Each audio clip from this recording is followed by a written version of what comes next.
ده خلاك خیالین به ازمان ده کاراکتری لهنگ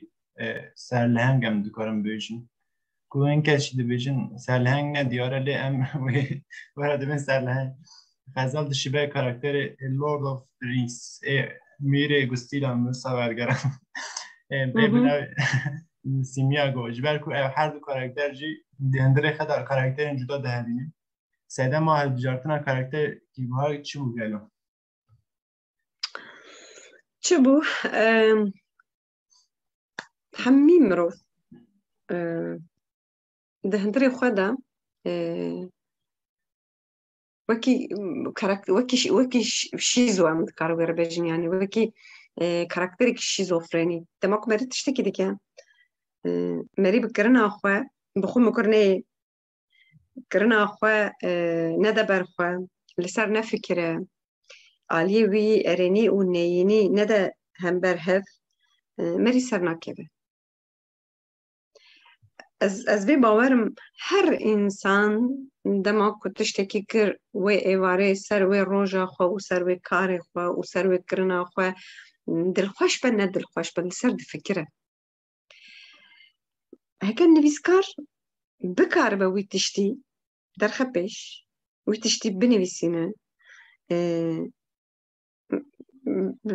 لهنگی که بدم برچاوی خو ممروبک تصویر کریه دخوازن سر بهرین وی کسی دما کتی دیجی در خبش بکمی چی وی در خبش هات لبر مره بهری و چه تفکری دما کد فکری بهندر خودت چه دبر و دانی يعني هنكي من خواست هكاكم من أوا جربان هكاكو بويا بجبو من كيف خوشي وشانسيه از دبیم هر انسان دهندری خوده او جوت کاراکتر او شیزو بنگه خودت حوینه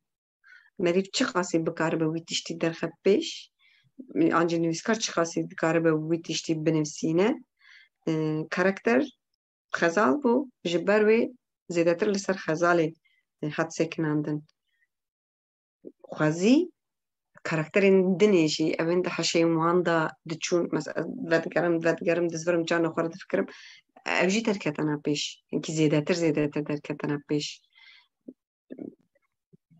مری چه خاصیش خوره دده حالانا گریکو مری عکر مری به پیکی خوشت به از باورم هر انسان ده هندری خود ویتشتی دبه اوتینه دده او دستینه راستی و چوتین خود ده برهف او راستی و چفتی دماکم مریدا برهف و داوی اوی دا کتشتک درکت از دبیم وسا بو باید که وسا درکت بپیش از اکی خوش ببیم